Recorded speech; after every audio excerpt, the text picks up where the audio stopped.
ಸರಿ, ಶುರು ಮಾಡೋಣ. ಈ ಕತೆ ನಡೆದಿದ್ದು 11ನೇ ಶತಮಾನದಲ್ಲಿ.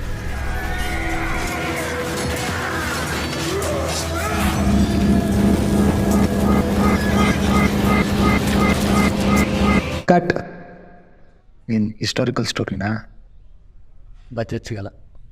ಒಂದು ಕೆಲಸ ಮಾಡು, ಅಷ್ಟು ಹಿಂದೆ ಹೋಗ್ಬೇಡ, ಸ್ವಲ್ಪ ಹತ್ರನೇ ಇರು. ಸರಿ, ಈ ಕತೆ ನಡೆದಿದ್ದು 11 ವರ್ಷದ ಹಿಂದೆ. ತುಂಬ ಹಿಂದೆ ಹೋಗ್ಬೇಡ ಅಂತ ಹೇಳಿಲ್ವಾ?